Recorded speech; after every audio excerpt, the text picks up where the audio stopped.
भारत की सीमा से अंतिम छोर से मेनलैंड से 19 किलोमीटर की दूरी पर एक छोटा सा द्वीप है जो कि कोई 300-350 एकड़ का द्वीप है।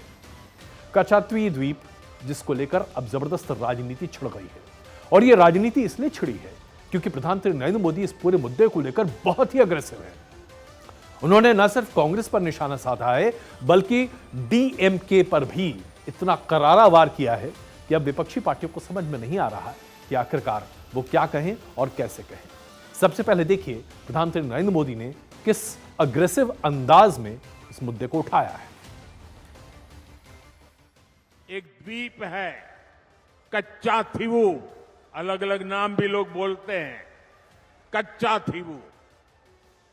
ये द्वीप सुरक्षा की दृष्टि से बहुत महत्वपूर्ण है। देश आजाद हुआ तब हमारे पास था, लेकिन कांग्रेस ने 4-5 दशक पहले कह दिया कि ये द्वीप तो गैर जरूरी है, फालतू है, यहां तो कुछ होता ही नहीं है। ये कांग्रेस के लोगों ने, इंडिया अलायंस के साथियों ने मां भारती का एक अंक काट दिया। कच्चाथियों को लेकर प्रधानमंत्री नरेंद्र मोदी ने जो बातें कही हैं वो निराधार नहीं है। दरअसल एक आरटीआई के जरिए यह जानकारी सामने आई।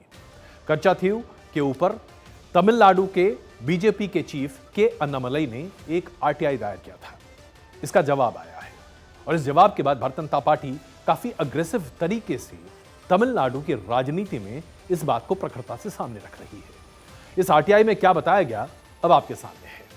इस आरटीआई में सबसे पहले यह सामने रखा गया कि इंदिरा गांधी के प्रधानमंत्री काल के दौरान श्रीलंका के साथ एक समझौते के आधार पर इस द्वीप को श्रीलंका को सौंप दिया गया था। लोकसभा चुनाव प्रचार के दौरान यह समझौता हुआ था। 1974 में द्विपक्षीय बैठकों में यह तय किया गया था कि भारत और श्रीलंका के बीच जो मरीन टाइम बाउंड्री है उसे इस तरीके से अंजाम दिया जाएगा, उसे इस तरीके से डिमार्केट किया जाएगा कि तकरीबन 2 माइल से कच्चाथीव द्वीप श्रीलंका के खाते में चला जाएगा। इस समझौते से पहले भारतीय पक्ष ने कुछ शर्तें रखी थीं।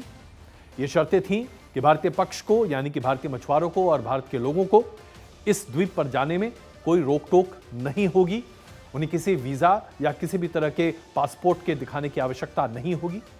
इस पर नेवल एक्सरसाइजेस के जरिए अगर भारत को कभी मदद की जरूरत पड़ती है और यहां पर भारतीय सैनिकों को उतारने की जरूरत पड़ेगी तो उस पर भी कहीं कोई रोक टोक नहीं होगी।